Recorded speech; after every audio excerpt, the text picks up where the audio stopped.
Suatu ketika Usamah ibnu Zaid yang kita bicarakan biografinya ini melihat Nabi SAW dan dia berkata, "Ya Rasulullah, wahai Rasulullah, lam araka tasumu syahram minas syuhur ma tasumu fi Sya'ban."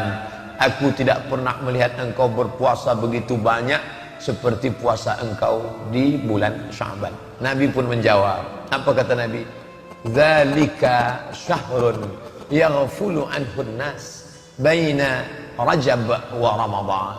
Itulah bulan yang banyak dilupakan orang.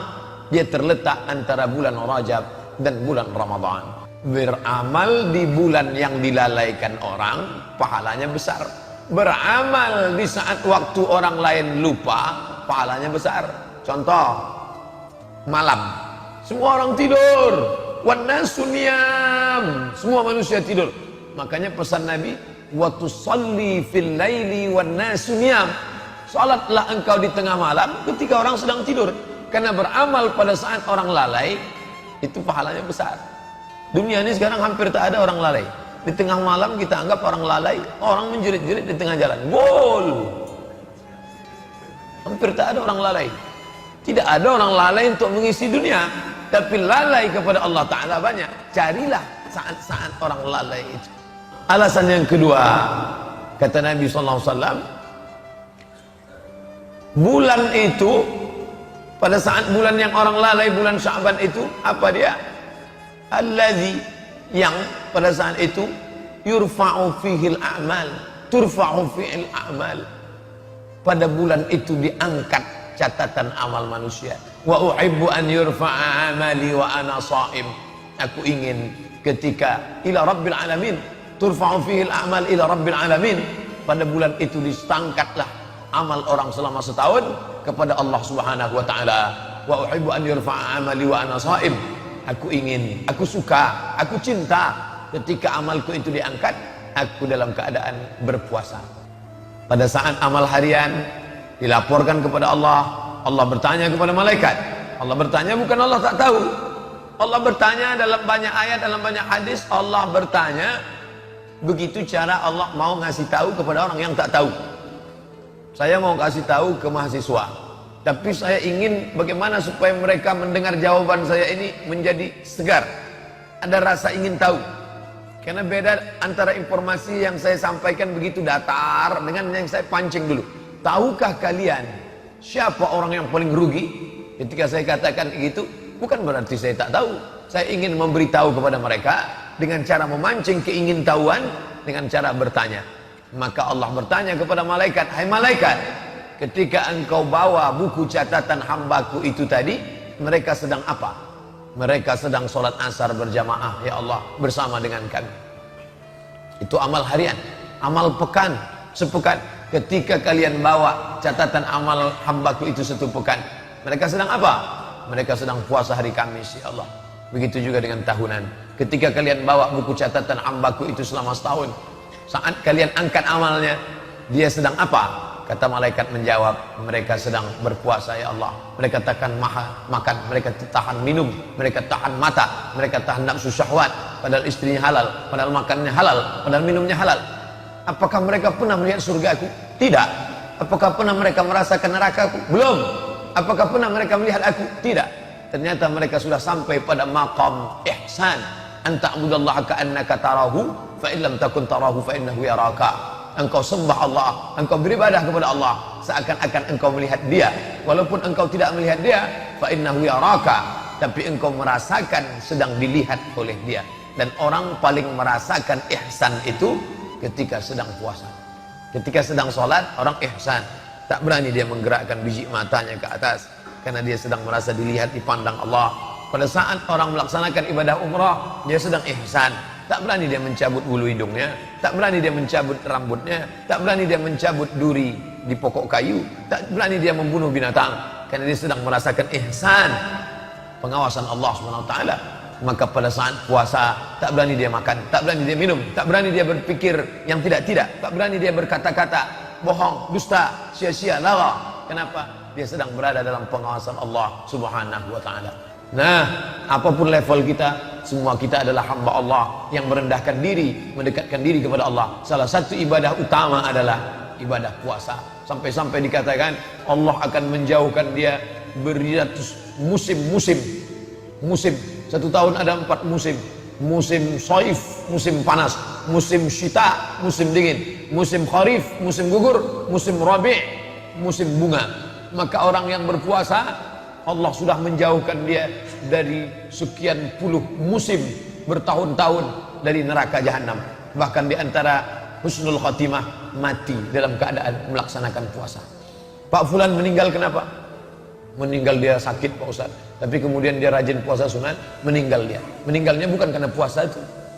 Jangan pula dibalik, kamu jangan puasa sunat, Pak Anu kemarin meninggal gara-gara puasa, itulah dia mati. Enggak, Allah ingin dia mati dalam keadaan husnul khatimah, dalam keadaan pengawasan Allah, kering bibirnya, kering lidahnya, karena basah berzikir mengingat Allah, dan dia mati dalam menghadap Allah dalam keadaan berpuasa. Beberapa hari ini kita dikejutkan dengan beberapa video yang di-share meninggal dalam keadaan membaca Al-Quran. Masya Allah, berapa banyak orang ingin, ya Allah matikanlah kami dalam keadaan membaca Al-Quran, membaca surat Tabarak. Tabarakalladzi biyadihil mulku wa huwa ala kulli syai'in qadir, alladzi khalaqal mauta, dia yang menciptakan mati, wal hayata, dia yang menciptakan hidup, liyabluwakum ayyukum ahsanu amala. Meninggal pas tepat ayat itu. Kita lanjutkan hadis yang lain, bukan hadis yang pertama tadi. Hadis pertama sudah selesai. Ittala Allahu ala jami'i khalqihi lailatan nisfi min Sya'ban. Pada malam nisfu Sya'ban, ittala Allah memperhatikan semua makhluknya. Hadis ini mesti dipahami dengan baik. Jangan katakan Allah hanya memperhatikan malam nisfu Sya'ban, lalu malam-malam yang lain Allah, na'udzubillah, subhana rabbika rabbil izzati amma yasifun, maha suci Allah atas semua sifat-sifat. Kalian katakan Tuhan tidur, kalian katakan Tuhan tak menengok, kalian katakan Tuhan santai. Tak betul. Allah itu adalah la ta'khudhuhu sinatun wala naum. Dia tak mengantuk, dia tak tidur, dia tak lalai. Wa ma kana Allahu bighafilin amma yaf'alu adh-dhalimun. Allah tak pernah lalai, tak pernah lupa. Lalu apa makna hadis ittala Allahu ala jami'i khalqihi lailatan nisfi min Sya'ban? Pada malam nisfu Sya'ban Allah memperhatikan semua makhluknya. Tiap hari Allah memperhatikan makhluknya. Allah memberikan perhatian khusus pada malam nisfu Sya'ban.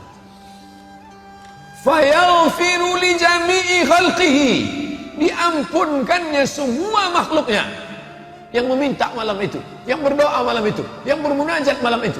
Fayaghfiru li jami'i khalqihi, Allah mengampunkan semua makhluknya, illa, kecuali 2. Ada 2 yang tak diberikan ampunan, ada 2 yang tak dikabulkan doanya. Yang pertama, musyrik, orang yang masih syirik, mempersekutukan Allah, menyembah Lata, Uzza, Manat, Hubal, Jibri, Taghut, yang masih datang kepada dukun, yang masih kepada minta kepada benda keramat, yang masih mempersekutukan Allah. Maka taubat nasuhala, berhenti menjelang malam nisfu Sya'ban ini. Bukan hanya menjelang nisfu Sya'ban, sejak kapan saja berhenti buat dosa. Salat sunat taubat, mandi taubat, salat sunat taubat, banyak beristighfar, minta ampun kepada Allah. Yang kedua, yang tak diterima Allah doanya, yang tak diperhatikan Allah malam itu, yang dicueki oleh Allah adalah musa'in, orang yang belum berdamai dengan musuh, dengan kerabat, dengan tetangga, dengan sahabat. Maka damai itu indah, mendamaikan hati. Jangan lagi bermusuhan. La yahillu lil muslimun ayyahjura akhahu fawqa thalathi layalin. Tak boleh mendiamkan, memusuhi, berkelahi dan lain sebagainya. Oleh sebab itu, setelah bersih dari syirik, bersih daripada permusuhan, baik hablum minallah, baik hablum minanas, Kamis malam Jumat ketemu 2 keutamaan.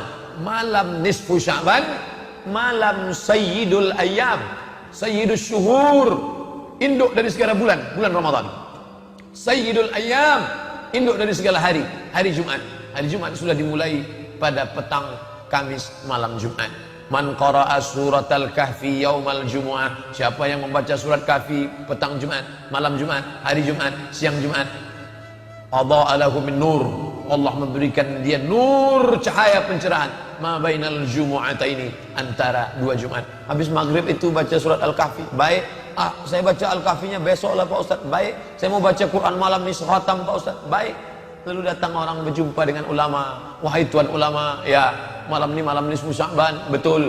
Saya amalnya apa? Amal aja banyak-banyak. Amalnya apa? Amal aja banyak-banyak. Tentu sebagian orang tak puas dengan itu.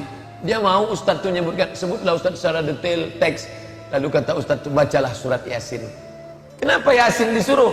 Nabi tak ada nyuruh, hai orang beriman, bacalah surat Yasin pada malam nisfu Sya'ban, tak ada. Tapi hadis yang bersifat am, hadis umum ada.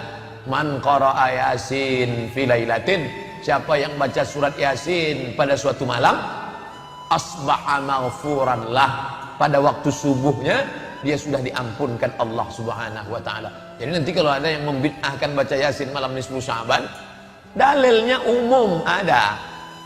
Ini saya tunjukkan bahwa malam nisfu Sya'ban itu utama. Ada dalilnya umum. Ittala Allahu ala jami'i khalqihi lailatan nisfi min Sya'ban. Allah memperhatikan makhluknya pada malam nisfu Sya'ban. Fa yaghfiru li jami'i khalqihi, diampunkan semua makhluknya, illa musyrik atau musyahid, kecuali orang yang musyrik dan orang yang belum berdamai. Hadisnya ada. Tapi dalam hadis itu tak ada disebut surat Yasin. Lalu tentang hadis surat Yasin, hadis lain. Buka dalam tafsir Ibnu Katsir, muqaddimah surat Yasin. Man qara'a surat Yasin, man qara'a Yasin, siapa yang baca surat Yasin fi lailatin, dalam suatu malam. Tak disebutnya malam apa? Malam nisfu Sya'ban, malam Jumat, malam Senin, malam Kamis. Pokoknya malam. Asbaha maghfuran lah, pada waktu subuhnya dia sudah mendapatkan ampunan Allah Subhanahu wa taala.